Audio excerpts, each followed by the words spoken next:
welcome to the Burbs seminar. I'm Brian Murray. My partner in the Burbs is Stan Kay.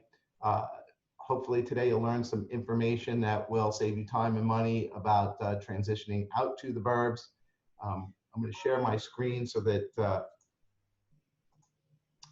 we can kind of walk through the whole our platform here.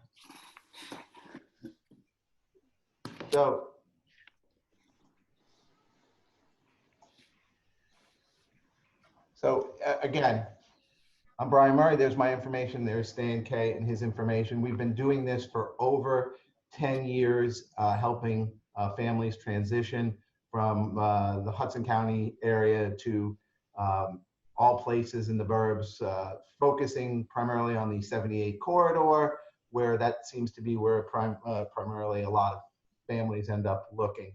So we know the towns that folks start looking at, we know where they end up, and it focuses on three things: the commute, the community, and the schools.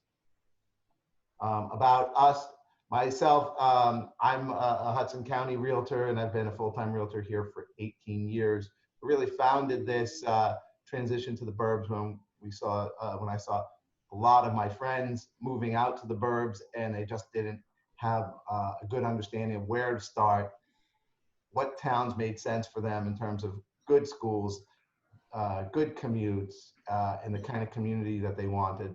Everybody wants Hoboken in the Burbs or Jersey City in the Burbs. They don't necessarily exist, but we get them to what they want out there. And Stan Kay and his team are experts and have been doing it for, again, about 18 years as well. So a lot of local knowledge about things that you can't find on the internet, things that they don't talk about on the internet, or it's just impossible to understand, especially with transportation.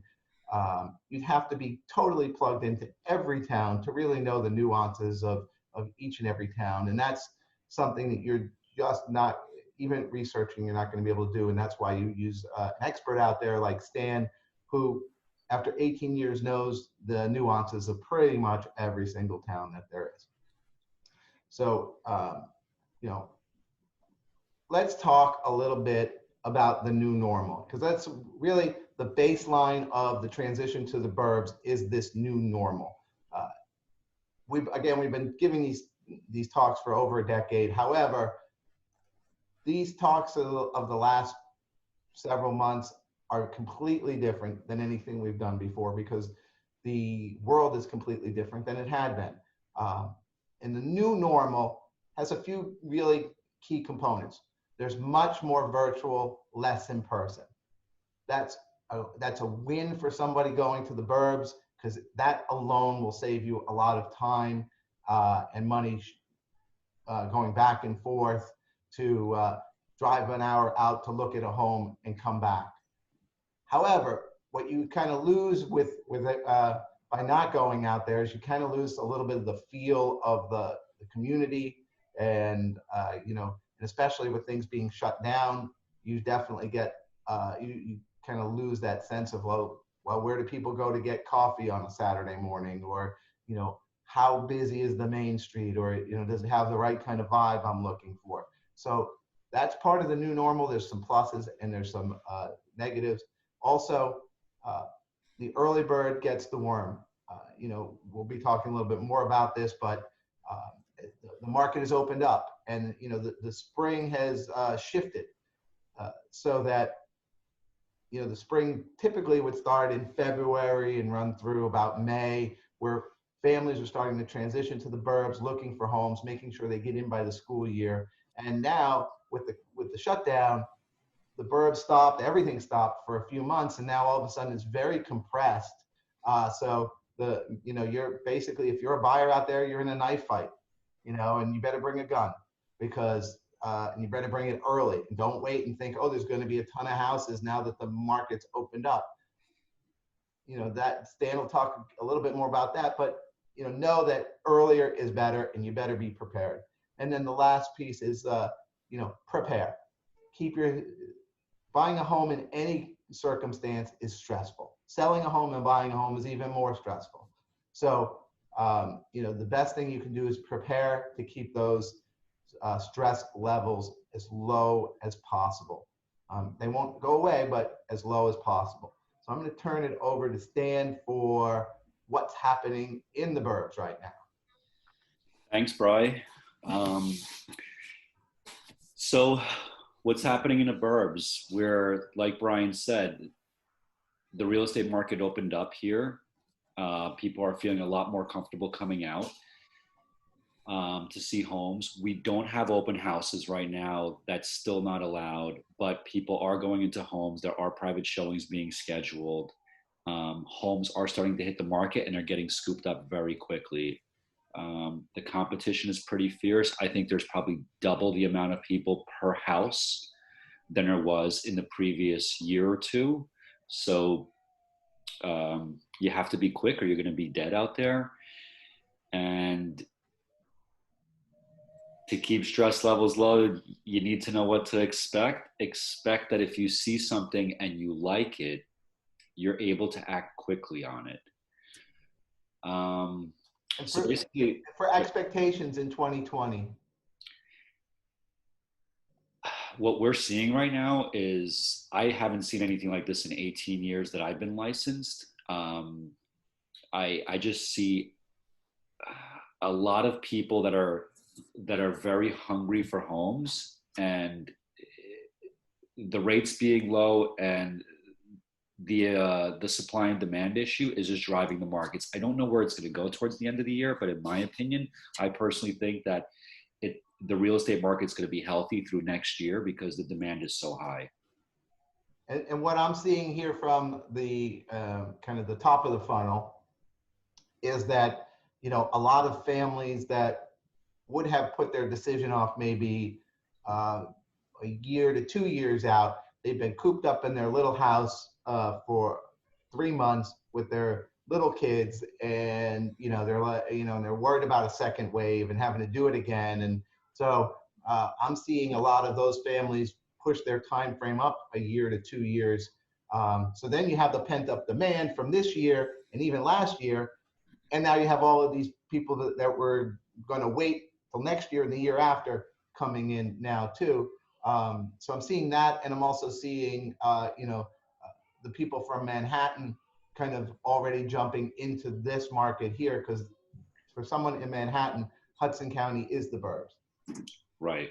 Right. You're 100% right. So usually we see like last year, like if we're in a current market right now, we'll see the leftovers from last year, the people that couldn't find a home. They start looking again this year. Then you have this year's buyers. And just like you said, now we have the future buyers, the near future, the next year, the year after, and they want to get out really quick. And on top of that, you throw in Manhattan, and it's just, it's overwhelming, and there's not enough inventory. So like I said earlier, I think that if you know what you want, you have to act quick. If you don't know what you want, you're at the right place, because we're here to help. We've been doing this for over a decade, and we educate people. So the moment they start getting serious about buying a home, they're already armed with the tools to be able to make a decision on which town, what type of home, what type of neighborhood. That's what we're here for. We're here to help you guys. And we're gonna bring in our mortgage expert to talk about rates in a few minutes.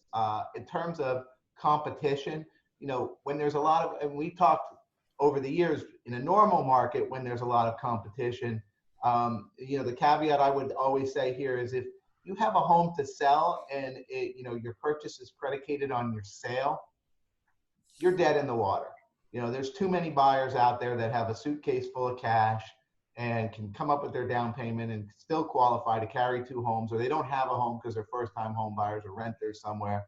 So if you have a contingency offer, you're not playing on the same playing field. So my recommendation is that if you are selling your home, reach out to us. We have several ways that we can help you offset some of that and be a more real buyer in the eyes of a seller.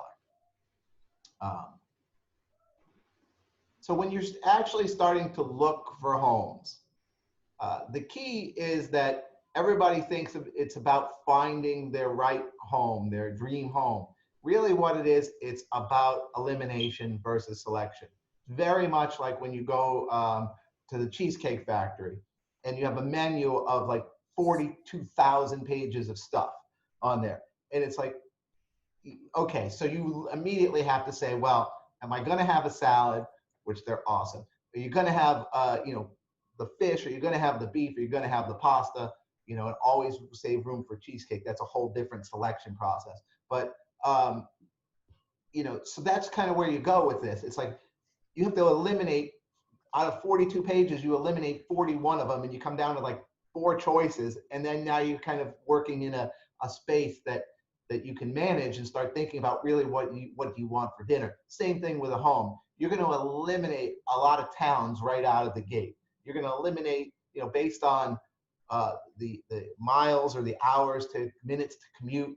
You're going to eliminate towns based on, the communities or the parking or the price.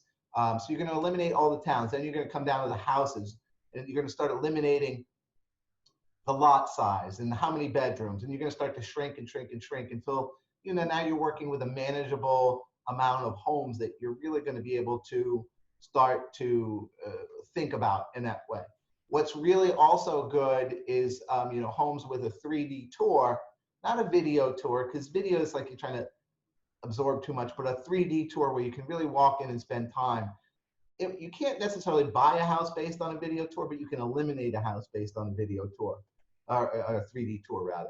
And that's a great thing too, because you can say, hey, I watched 10 or 20 3D tours or went through the houses and, I eliminated 16 of them. And here's 4 that, based on that, I'd like to see in person and get the feel and everything else about. So buying a home, again, it's about elimination, not selection. And the 3 key components to that elimination selection criteria is location, price, and condition. You get to pick 2 of the 3. You can pick 2 of the 3, and those are the 2 things that are your go-to. And then based on that, you get the other. The other one is just what it is. If you want a $200,000 brand new home, there's a location, probably in New Jersey, that you can get that. Is probably somewhere in South New Jersey, but you can get that. If you want a home in Chatham and you want it brand new, there's a price for that. And if you want $1 million home that's you want $1 million home that's brand new, then there's a location for that as well. So you could get 2 of the 3, and whatever the answer is, that's for the 3rd based on your criteria. But I won't go on anymore about that. So what do you want? Here's what we talk about in these seminars: the commute, the community, and the schools. We found that this is what people want to talk about. These are the 3 things that people base their criteria of their towns on: is the commute, the community, and the schools. I'm going to turn it over to Stan Kay again for this very helpful map, which if you reach out, we will send you a copy of this map that's even a little more detailed. That's a very good starting point for you to kind of understand some of your options. Sure. So thanks, Bri. This map basically shows you the towns that are highlighted red. That's pretty much the 1 hour limit. So towns like Morris Plains, Morristown, that's just about an hour to an hour and a couple minutes. Everything closer to New York is obviously a little bit more expensive. It's a lot more densely populated, and it's basically the places that people want to be, because when you're coming from a urban area, you may not want the complete suburbs quite yet. You want a little bit of a blend, and those are the towns like Maplewood, South Orange, Westfield, Summit, Montclair, places with downtown areas, and still have great schools as well as the 1 hour or less commute. Yeah, and are you seeing that a little bit about, I know that everything is thrown up in the air, but more people are working from home, or it's likely they're going to be working from home either more days a week or, at some point. I think, would you say that you're starting to see a shift where, the key places people used to look at are like the Summits and the Chatham and Madison because they're under an hour. And now people are starting to think about, hey, I could go out to like a Berkeley Heights or somewhere a little, maybe 10 more minutes out because now I'm only commuting in maybe 3 days a week instead of 5 days a week. Or I need a home office. Absolutely, yeah. And we're seeing a little bit of that trend. So I think it's a little bit too early to tell in the sense that although we're seeing some people that have been looking in certain areas like a Summit, a Chatham, or a Madison, like you're saying, now they're willing to go a little bit further out just to explore because Summit and Chatham are both $1 million average sale prices in those towns or in the high nines. You go a little bit further out, like you go to New Providence, which the prices aren't as high. It's the next town over, or you go to Morristown, the prices are maybe probably 20% cheaper, and you get more land. So people are starting to explore there. We're not seeing a lot of people pull the trigger, but we are seeing a little bit more open-mindedness on it. So yeah, people are actually looking out in these areas. They just want to see what their options are. It's like you said in the beginning, it's all about process of elimination. There's about 15 towns to choose from that are 1 hour less commute. Let's figure out which ones suit your needs best. And speaking of commute, there's there's trains and there's buses, and even within the trains, there are direct trains and there are indirect trains. You know, I know a lot about this because I've been to every seminar, but talk a little bit about the different options that people have. So obviously, if you're going to be in a train line town, you're going to be paying a little bit of a premium, especially if that train line town has really good schools. And when I say really good, they're top 25 or top 50.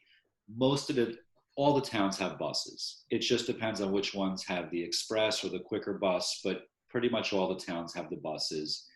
And we even have shuttle services. So there's towns within the suburbs that have neighboring train towns, but these towns don't have a train. So what they do is they've created a shuttle and partnered with these neighboring towns to basically get people shuttled over to their town to use the train rather. So there's a lot of options. You don't have to pay a premium in one of these top rated towns. You could live in literally the next town over and still have. And I would think if you were taking a shuttle that maybe your parking options might be a little bit better because, I know in some of these train towns, it's like, every town is different in terms of their rules, but that parking is everything at the train.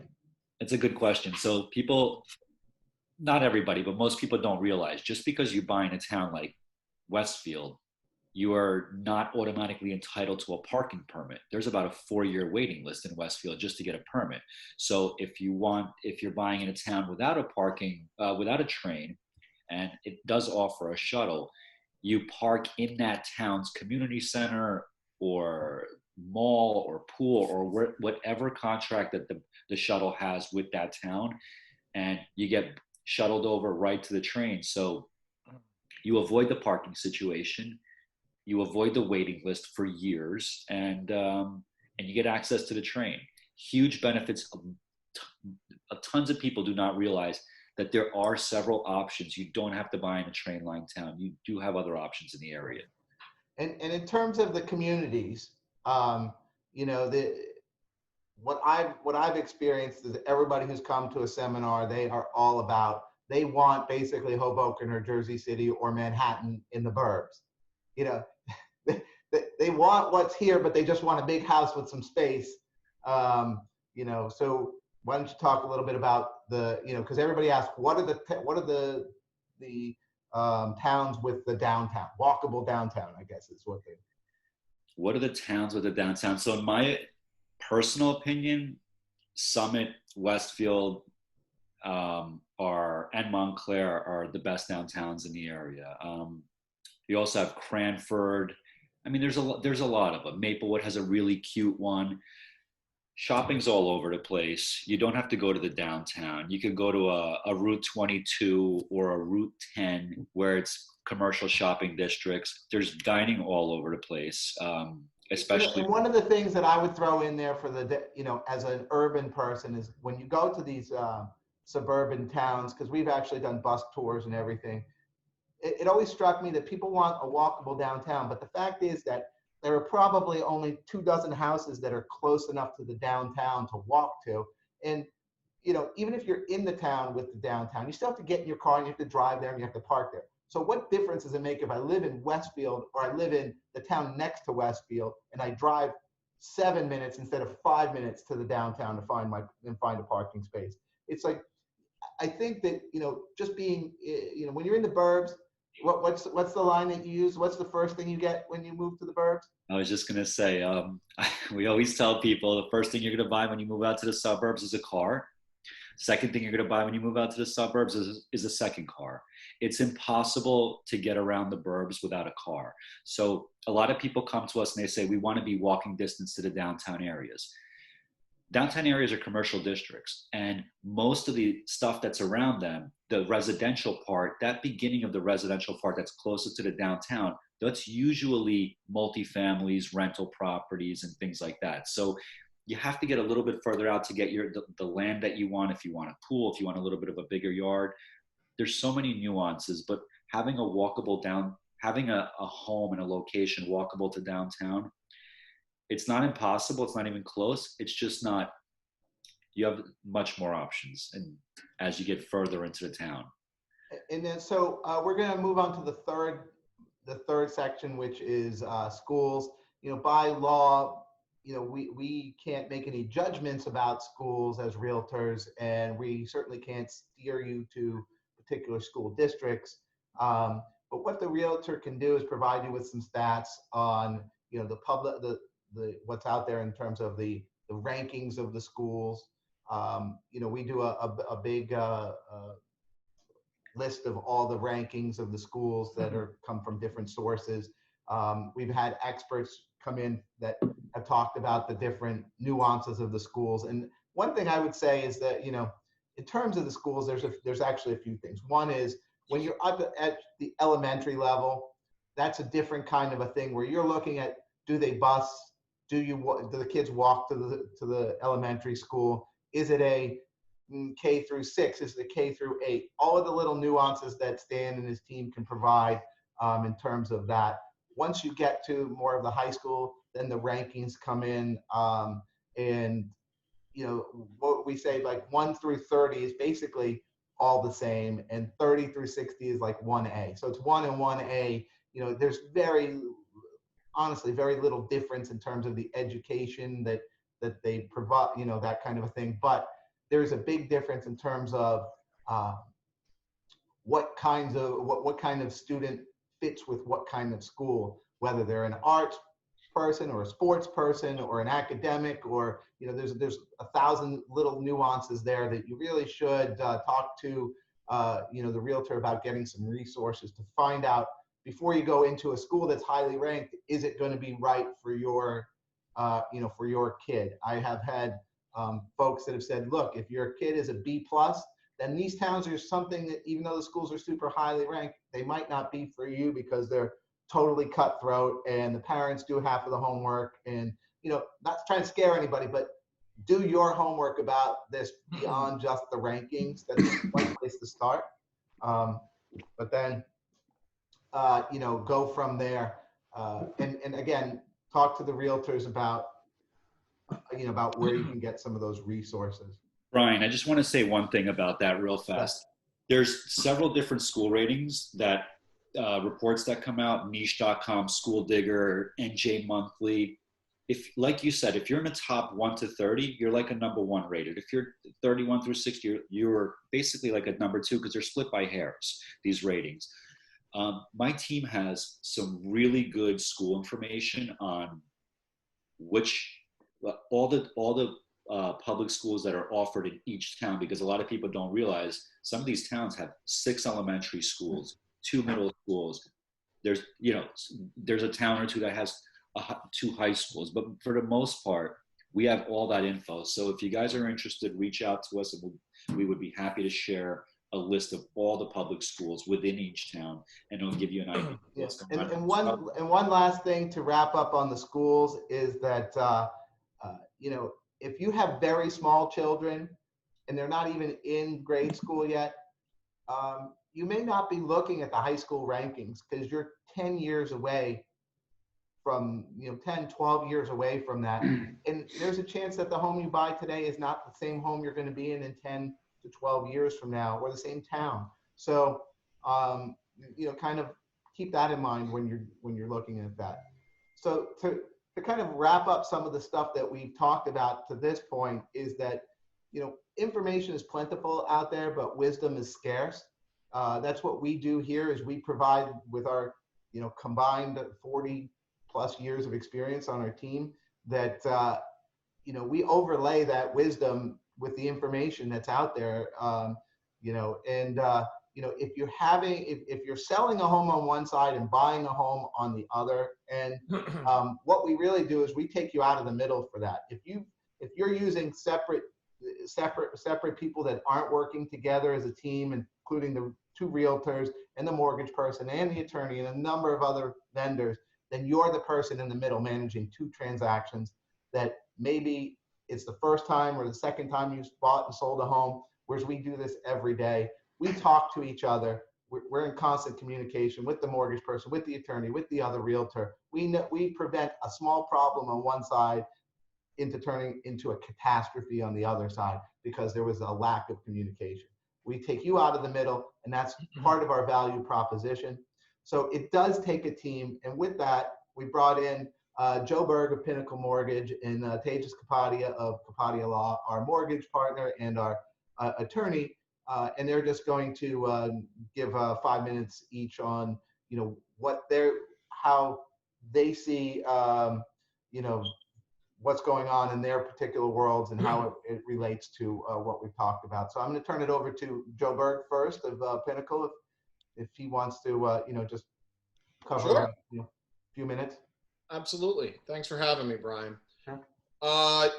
We've just gone through some major tumultuous times over the last couple months. It's kind of changed the industry. It's actually made it, I feel more streamlined, to be honest with you. But the key of buying and selling, if you're moving out, have to sell one property and moving out to the suburbs, is making sure you have all your ducks in a row right out of the gate. Don't just call and file a thing online and ask for a pre-approval. Get a pre-approval. And what does that mean? Whether you apply with Pinnacle, Wells Fargo, or a big bank, make sure someone has reviewed your tax returns, your pay stubs, your assets, your credit. You can use one person for that. It's not time to shop right yet. Get your documents in order with a true professional like myself or a mortgage banker. Once you have that in a row, we can easily qualify you and tell you whether you need to sell your property first, or you can hold both properties and sell your property after, or even set you up to sell your property, be able to do both if you need the equity out of your house. If we catch it early enough, we can actually establish almost a bridge loan using a home equity line that you may not have already, have that set up, and that will enable you to be a more, what would you say, that's a better buyer with no contingency if you're able to hold both properties. So the key in today's market is to make sure you have all of your financials in order and reviewed and clearly stated on that pre-approval. A letter where you just give information means absolutely nothing, and it's going to make it harder on you in the long run. Right now, rates continue. I mean, they baffle me. We've been sub 3% on a 30-year fixed for I don't even know how long. I just, closed 3 people at 2 3/4. So if you're out to buy, and this is a regular 30-year fixed, 10% down, okay? The loan levels for that type of pricing are $510,000 or less, and in almost the entire state of New Jersey, you can get around 3% all the way up to $765,600. So there's 2 levels of loans you want to look at. A conforming loan is 510 or less. A high balance conforming loan, which will yield a little bit higher interest rate, but not far off, goes all the way up to $765,600. With that said, a conforming loan, you can go as little as 3.5% down. And a high balance loan, you can go as little as 5% down. Once you get over that 765, 600, that becomes a jumbo loan. There used to be jumbos with 10% down. The COVID virus basically wiped that out. It's gone. You know, if you're getting a lender that's doing it, be very leery because you're going to have trouble down the line. But for now, you know, those are the loan levels that you should be looking at. You should have your documents in order, and you should have, you know, that piece of paper that you get should say everything's been reviewed, not stated, meaning I should have a file on you. This way, if anything changes, you know, we're ready for it. The other thing to be very careful of when buying a home in this market, all lenders now are required to get a final pay stub from you prior to closing. If you have any issues with your employer, or you seem to be on any potential layoff, they are all checking 5 days prior to closing to make sure, and we are calling with a third party. Every bank is doing it now, so make sure you're in good standing with your employer. The other thing, if you have a current loan in forbearance, make sure you settle that up prior to applying for a loan. If you have a forbearance, and all that means is you took advantage of the government intervening with mortgages saying, hey, we can add 6 months to your loan, give you a reprieve during this time, and you add that 6 months in and don't pay your mortgage for 6 months, it may not necessarily have hit your credit, but they will report it in forbearance. That has to become current, because the minute we hear a forbearance, we are not lending to you. So if you're thinking about buying a house, do not do a forbearance. And Joe, definitely appreciate all of this information. This is why we use Joe as our preferred partner, because when Joe says that you're good, you're good. And, you know, a lot of lenders out there, you think that you've got something, and then you get down the road, and all of a sudden what they told you was not all 100% true, and you find yourself without a loan, or you made a mistake that they didn't ask the right question, and you wasted a lot of time, and there's no way you're getting the loan. So I recommend that if you are thinking about any kind of a loan, talk to Joe, because he knows all the ins and outs, and when he tells you something, you can take it to the bank. Thanks so much, Joe. I really appreciate you joining us today. No, thank you for having me. I'm going to turn it over to our attorney partner. I've been holding a dog, sorry. Dennis Kapadia, if he wants to jump in here and Absolutely. Talk. Well, thank you, Brian, for having me. It's a pleasure to be here. So an attorney, what do we do in the process, right? Why do you want lawyers involved in real estate at all? But in reality, we don't. Oh man, but you got us anyway. So a good attorney in the beginning of your deal is really going to determine if you have a deal. Like our market right now, from what I've seen, it has been very active. And depending what property you go for, you're going to have multi-bids to it. So the longer you remain in a process called attorney review, which enables a seller to cancel a deal and take another offer, the more likely you won't have a deal. So from an attorney's point of view, the beginning of the transaction is incredibly important. You do want to move through attorney review as fast as you can. And by doing so, you're actually securing the deal. Now, a lot of first-time buyers get a little confused that, why am I signing a contract before it's even negotiated? Completely okay to do that. In New Jersey, we permit signing a contract, then disapproving it, renegotiating it, and then restating it. It's important we get through these steps rapidly, efficiently, but fast. Otherwise, another buyer can come in and swoop your dream home. Need to be careful on it. And I do that all the time whenever I can with my clients. It's like, hey, if somebody's in review and they're dragging their feet, I tell my buyer, let's go. And I've swooped a lot of homes that way, because my job is to get my buyer the home that they want. Exactly. And that's the thing about this. It's a team effort. Getting through attorney review is not just lawyer talking to lawyer. There's another circuit in here, which is the realtors talking to realtors, understanding the contours of the deal, getting it back to the lawyers so we can put it down more efficiently.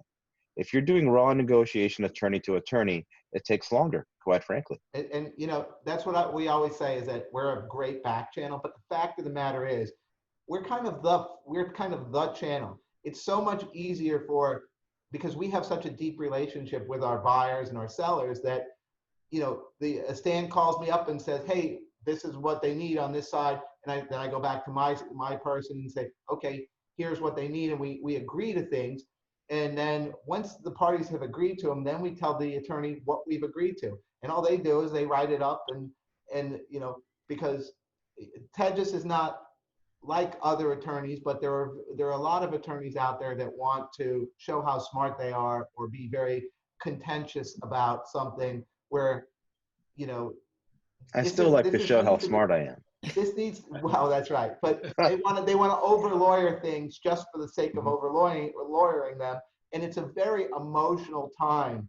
All of our jobs, Joe's and yours and mine and Stan, a big part of our job is to stand at arm's length from this and take the emotion out of it and help our buyers and sellers see the end of the road and the big prize at the end, and not the emotion of what's going on at that particular time over $100 credit or you know, some sort of a leaky Absolutely. faucet. You need to or something. take a holistic approach, take a step back to it, and realize that, you know, not everything that seems tremendously large when you're going through it has a tremendous impact at the end.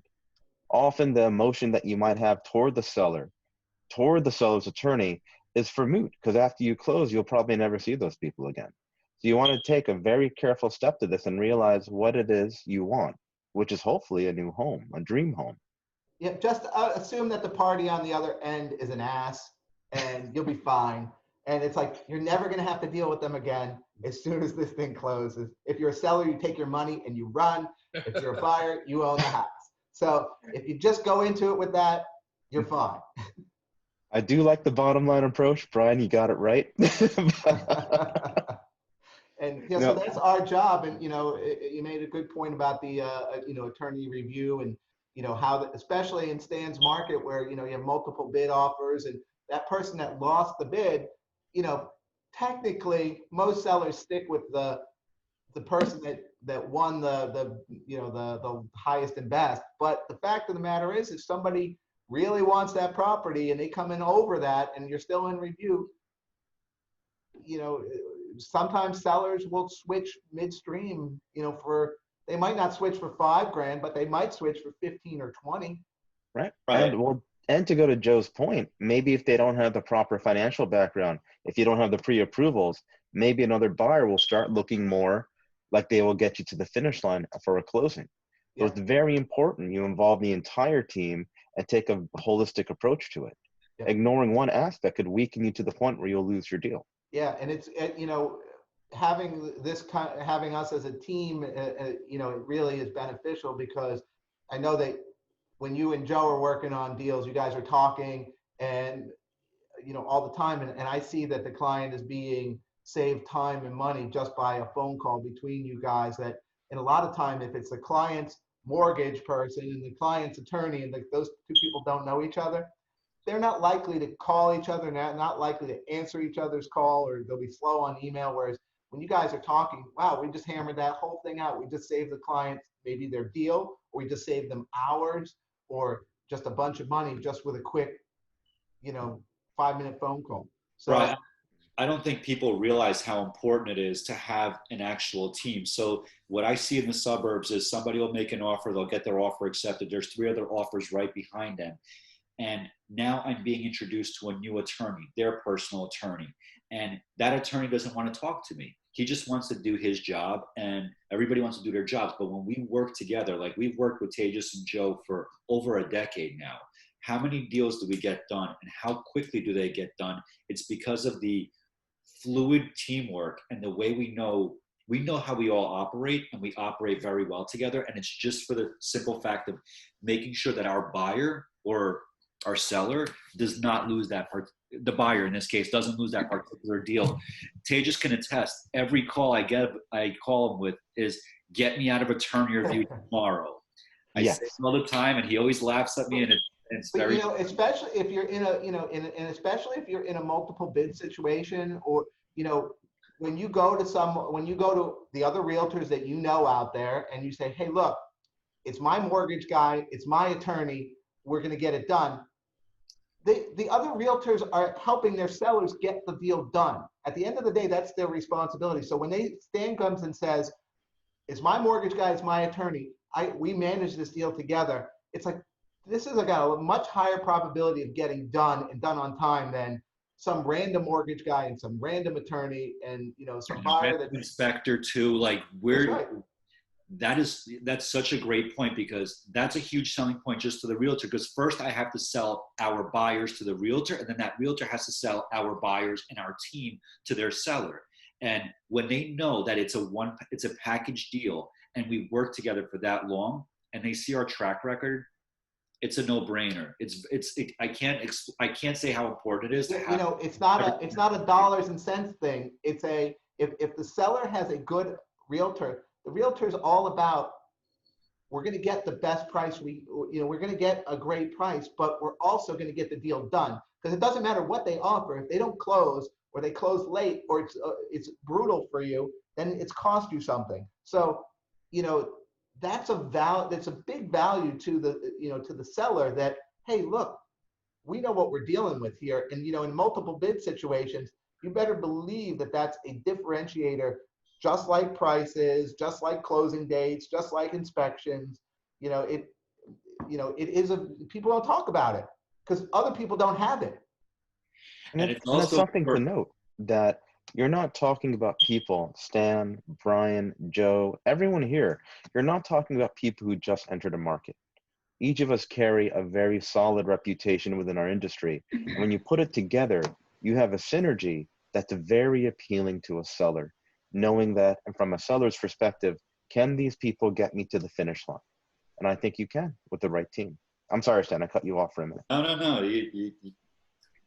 You're good. I was just going to say one other thing about the mortgage component. So with Joe, it's really important that we know that our clients also can close. So I often get a client coming my way, a buyer looking to move out to the suburbs, and they'll give me a pre-approval from a bank I've never heard of, or a mortgage person I've never heard of. Well, somehow that offer gets accepted. Halfway down the line, we find out that people aren't qualified. So it's really important, in my opinion, that the mortgage person's on point, which is why we've been working with Joe for about a dozen years as well. And it's just the whole team. That's all I was going to say. So as to wrap this up, the key is to formulate your game plan, do your homework. This seminar hopefully has provided a lot of context, and great contacts that, you can use to reach out if you have questions, or, just rely on, as you're in your process. Do the online research, understand as much as you can, drive the communities virtually now that we're starting to reopen, meet up with Stan and his team, to get the proper tours, or even just a sense as to where to go. I mean, I got to tell you, one time I tried to find Maplewood, and, it was maybe before they had the online maps. I couldn't find it. So you really need to know where to go. If you're going to Maplewood, or you're going to Montclair, or you're going to Westfield, like, where do you go when you get there? So that's part of what you need to just reach out to the team. And then, definitely schedule your virtual Burbs tour, your client consult with Stan's team.